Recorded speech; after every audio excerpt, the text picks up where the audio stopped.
Baik, bismillahirrahmanirrahim. Assalamualaikum warahmatullahi wabarakatuh. Innal hamdalillah nahmaduhu wa nasta'inuhu wa nastaghfiruh wa na'udzu billahi min sururi anfusina wa sayyiati a'malina. Man yahdihillahu fala mudhillalah wa may yudlilhu fala hadiyalah. Asyhadu an la ilaha illallah wahdahu la syarikalah wa asyhadu anna Muhammadan abduhu wa rasuluh sallallahu alaihi wa ala alihi wa sahbihi faman tabi'ahu bi ihsanin ila yaumiddin amma ba'du. Alhamdulillahirabbil alamin. Segala puji hanya milik Allah Subhanahu wa taala yang dengannya serta karunia-Nya Allah perkenankan kita kembali bertemu dalam majelis yang mulia ini insyaallah. Salawat serta salam selalu kita haturkan ke hadirat Nabi besar Muhammad sallallahu alaihi wasallam yang dengan diutusnya beliau atas kita, Allah menjadikan kita sebagai hamba-hambanya yang nanti akan masuk ke dalam surga Allah paling pertama insya Allah. Baik, teman-teman, sahabat-sahabat yang dirahmati Allah, dalam kesempatan kali ini sesuai janji yang telah kami sampaikan bahwa kami akan menyampaikan keutamaan-keutamaan dari belajar bahasa Arab itu sendiri.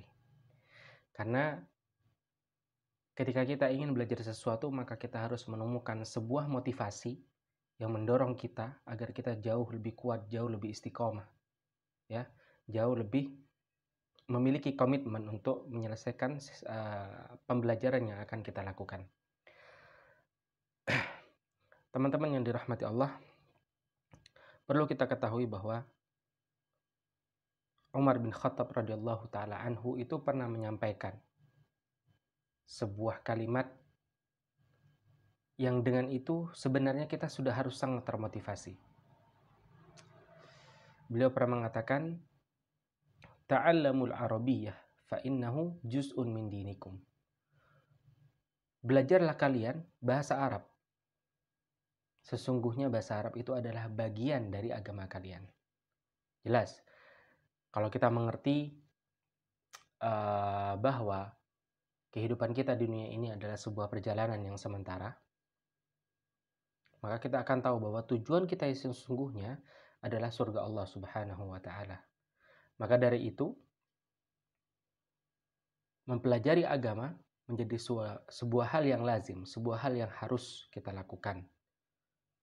Dan ketika kita mengharuskan diri kita belajar agama, maka itu juga mengharuskan diri kita mempelajari wasilah-wasilah atau alat-alat yang digunakan untuk mempelajari agama tersebut. Salah satunya adalah bahasa Arab. Kenapa begitu penting? Kenapa begitu penting? Yang pertama adalah karena bahasa Arab itu adalah bahasa dari kitab kita, ya, dari Al-Quran. Bahasa Arab adalah bahasa yang digunakan untuk menuliskan wahyu terakhir yang Allah turunkan melalui Nabi Muhammad SAW. Seperti ini saja sudah cukup. Makanya kalau teman-teman sekalian itu pernah melihat video seorang anak kecil, ya, anak Cina, dari Jinsia itu, keturunan orang Cina, ya, dia belajar bahasa Arab. Lalu ditanya, kenapa kamu kok mau belajar bahasa Arab? Alasanmu apa? Maka dia hanya menjawab, karena saya seorang muslim. Iya, itulah harga diri kita. Ya, itulah harga diri seorang muslim. Bahasa Arab bukan bahasa sebuah suku saja, tapi dia bahasa global yang digunakan Allah Subhanahu wa taala untuk menyampaikan wahyunya. Ya. Makanya harga diri seorang muslim itu juga terletak pada bahasa Arab. Dan bahasa Arab itu adalah bahasa yang paling luar biasa. Kalau bahasa-bahasa lain kosakatanya itu hanya 100 sekian ribu, 200 ribu, 500 ribu, maka bahasa Arab memiliki lebih dari 1 juta kosakata. Bahkan kalau teman-teman tahu, kalimat singa dalam bahasa Arab itu memiliki sekitar 80-an kalau tidak salah. 80 jenis nama yang bisa dinisbatkan kepada singa. Itulah luar biasa bahasa Arab. Jadi yang pertama, keutamaan pertama bahwasanya bahasa Arab itu adalah bahasa dari Al-Quran itu sendiri. Maka sudah selayaknya kita itu mempelajari bahasa tersebut. Ya, sudah selayaknya. Walaupun secara hukum belajar bahasa Arab itu adalah fardu kifayah. Artinya jika ada orang-orang yang sudah mempelajarinya, maka sebagian orang lain tidak wajib untuk mempelajarinya.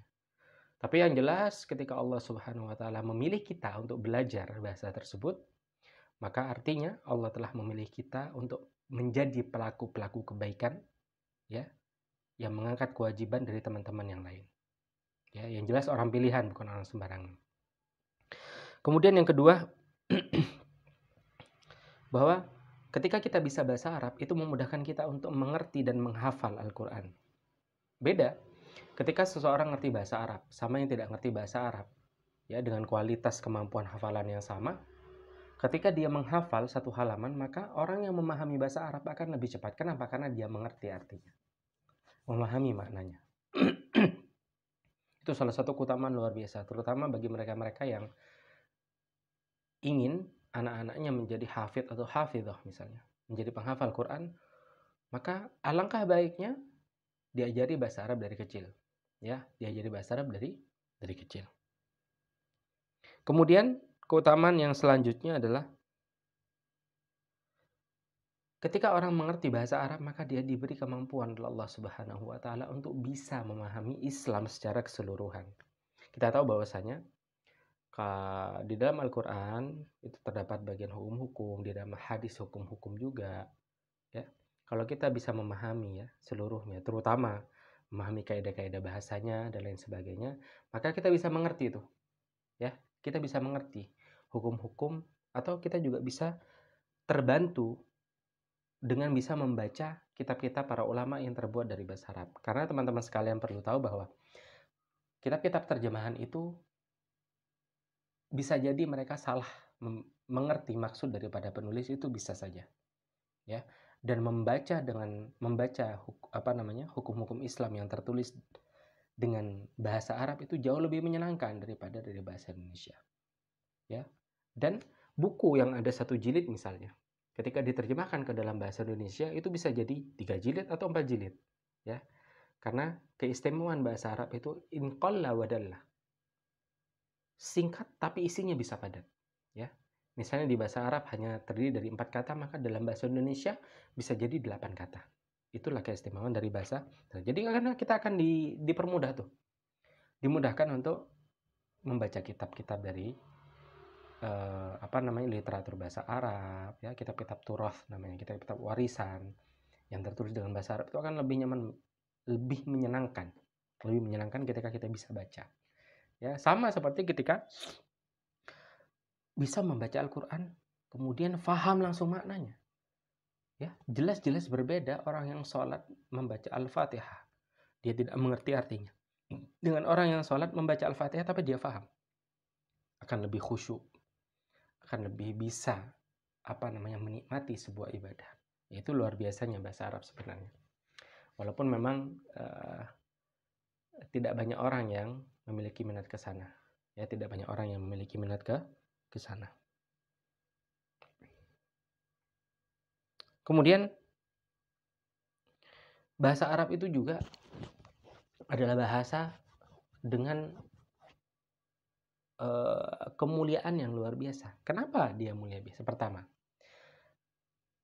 Allah menurunkan Al-Quran dengan bahasa Arab.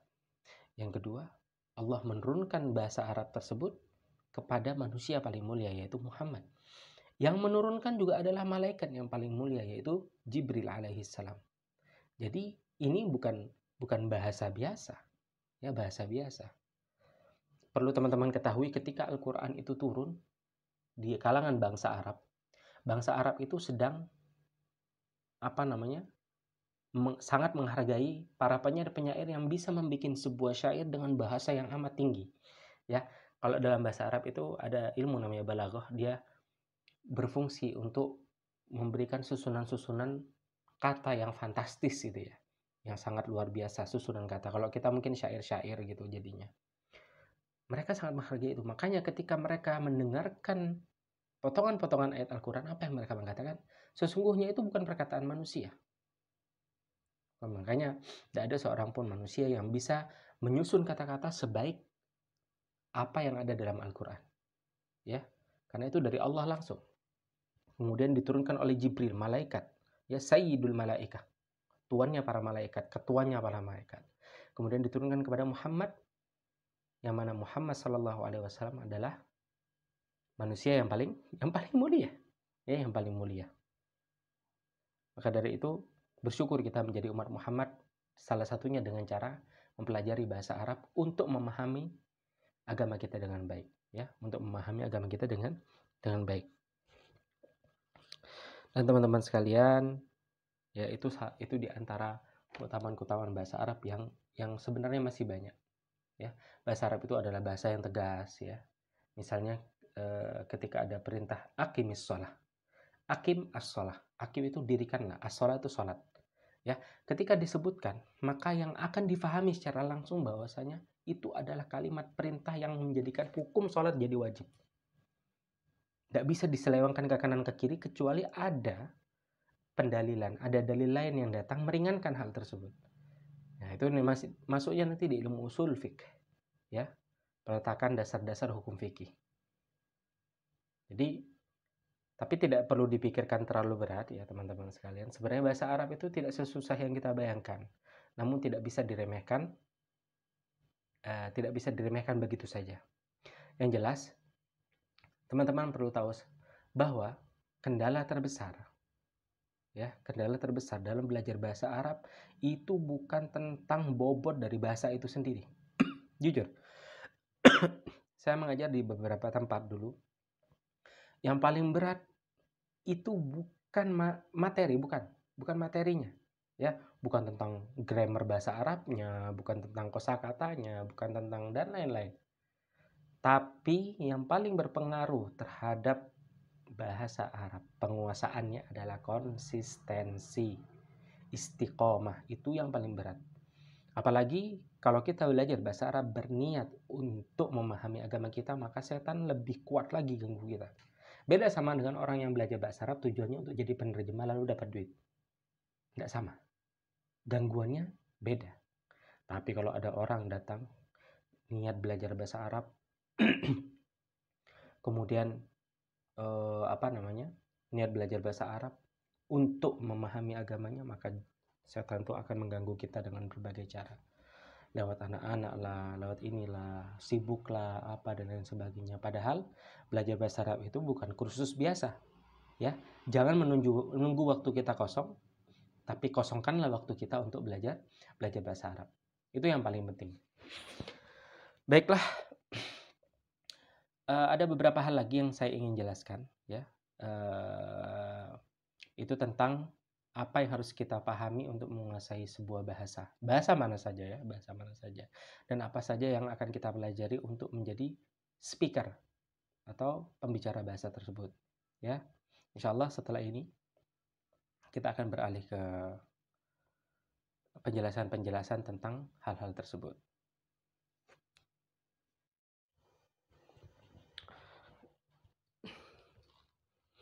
Baik, teman-teman sekalian. Jadi dalam bahasa Arab itu ada yang kita kenal sebagai anasirul lughah. Anasirul lughah. Apa anasirul lughah itu? Anasirul lughah itu adalah unsur-unsur yang terdapat dalam bahasa yang mana ketika unsur-unsur tersebut ada, maka kita disebut hal itu maka bahasa itu disebut ada. Yang pertama,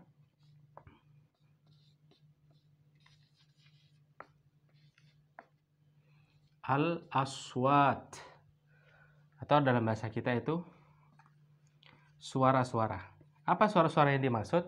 Yang dimaksud adalah huruf yang digunakan. Maka huruf tersebut di sini yang dimaksud kalau dalam bahasa Arab adalah huruf hijaiyah. Ya. Jadi orang mau belajar bahasa Arab itu harus mengenal dulu hijaiyah. Gimana dia mau ngomong bahasa Arab kalau dia tidak mengenal huruf hijaiyah? Ya, alif, ba sampai terakhir. Nanti kita akan bahas satu-satu, ya, pengenalan huruf hijaiyah dan cara penulisannya. Setelah aswat, kemudian yang kedua adalah al al al mufrodat. Apa itu mufrodat? Mufrodat itu adalah kosakata.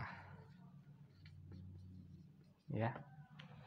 Kosakata ya sembarang, mau kata benda, kata kerja ya, kata bantu, pokoknya kosakata. Jadi seseorang itu selain harus sudah mengenal huruf, kemudian harus memiliki kosakata yang cukup agar dia bisa berbicara. Ya. Kosakata yang cukup. Berapa standar kosakata yang harus kita miliki agar kita bisa menguasai atau setidaknya kita bisa ngomong bahasa Arab? Standarnya adalah 1000 sampai 1500. Ya, 1000 sampai 1500. Kemudian yang ketiga, ini yang terakhir adalah at-taraqib. Artinya susunan. Apa yang dimaksud susunan-susunan di sini? Yang dimaksud susunan-susunan di sini adalah kemampuan kita untuk menyusun kosakata. Ya. Kalau dalam bahasa Indonesia itu misalnya S, P, O, K, ya. Saya memukul Ahmad di taman. Oke. Kalau saya bilang saya bisa mengatakan saya memukul Ahmad di taman, berarti saya menguasai dan bisa mengucapkan bahasa Indonesia dengan baik. Tapi kalau dibalik, memukul Ahmad saya di taman atau di taman memukul Ahmad saya, maka kita belum bisa menguasai tarokib ini. Ya. Nah, jadi artinya apa? Artinya setelah aswad kita menguasai huruf hijaiyah dengan pengucapannya yang paling benar, kemudian kita menguasai atau memiliki tabungan kosakata kita cukup 500, 1000 misalnya, 1500, kita tetap harus bisa menyusun tarkib ini dengan baik. Maka di situ kita disebut orang yang sudah bisa menguasai bahasa Arab. Oke, teman-teman sekalian dirahmati Allah. Itu yang pertama ya, tentang anasir lughah.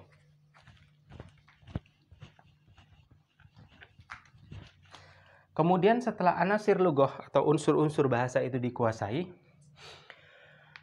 maka yang kedua kita harus tahu apa saja yang harus kita pelajari setelah menguasai kosakata, menguasai tarkib ya, atau penyusunan kalimat.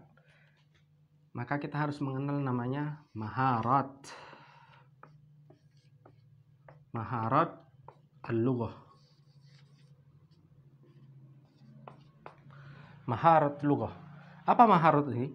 Kalau teman-teman pernah dengar kalimat mahir, maka ini dari bahasa Arab yang artinya ahli. Nah, ya. Maka yang dimaksud maharat lughah ini adalah keahlian-keahlian yang harus dikuasai setelah basic-basic ada dalam tubuh kita, ada dalam pikiran kita. Sudah punya kosakata, sudah mampu nyusun kalimat, ya kan? Sudah mengenal huruf-huruf hijaiyah, maka akan ada maharatul lughah, ya. Maharatul lughah itu ada 4. Ada yang pertama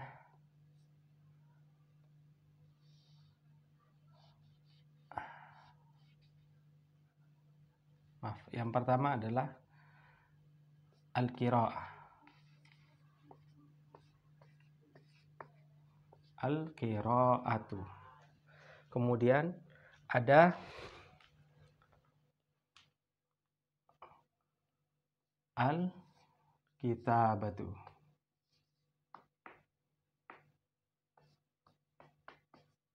Ada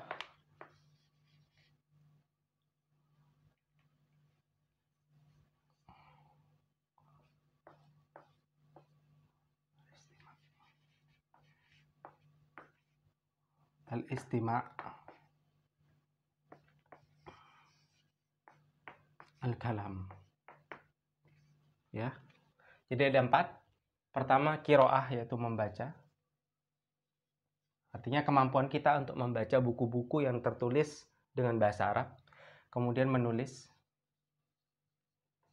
ya, menulis dengan tulisan bahasa Arab. Jadi tulisannya udah benar. Misalnya kalau kita dengar kitabun, ada yang nulis misalnya kitabun, padahal yang benar taknya harus panjang, ya. Kitabun. Nah, ini sudah benar misalnya, dan lain-lain. Kemudian adalah istima atau sima, ya. Sima artinya mendengar. Artinya apa? Ketika kita mendengar orang berbicara bahasa Arab, atau mendengarkan berita bahasa Arab, atau mendengarkan apapun yang berbahasa Arab, kita sudah mengerti. Oh, bisa mendengar, misalnya istama'a. Oh, istama'a. Walaupun belum tahu artinya, tapi kita sudah mendengar istama'a. Oh ya, ya. Yang terakhir ada kalam, berbicara. Nah, di antara 4 hal ini, yang akan kita fokuskan pertama kali adalah kita harus bisa ngomong. Kita harus bisa ngomong, ya. Jadi itu tadi, ini perkenalan saja. Nanti untuk lebih lebih dalamnya kita akan bahas satu persatu dalam kursus kita, insya Allah, dalam pembelajaran kita nanti. Kurang lebih ini ya, teman-teman sekalian dirahmati Allah, harus punya motivasi, harus punya keinginan kuat. Karena masalah terbesar dalam kursus bahasa Arab adalah istiqomah. Di semua tempat yang saya ajar, biasanya hilang separuh, ya. Tapi itu kan bukan sebuah hal yang pasti. Jadi bisa jadi di tempat kursus kita yang baru ini, ibu-ibu semua, bapak-bapak semua, ya, teman-teman semua bisa istiqomah, sehingga Allah mampukan untuk menguasai bahasa Arab dengan baik dan benar. Aku qauli hadza, ya, semoga Allah berkahi kursus kita, Allah istiqomahkan kita, ya, hanya dengan izinnya, hanya dengan kehendaknya kita bisa jadi orang-orang yang istiqomah. Wabillahi taufiq wal hidayah. Wassalamualaikum warahmatullahi wabarakatuh.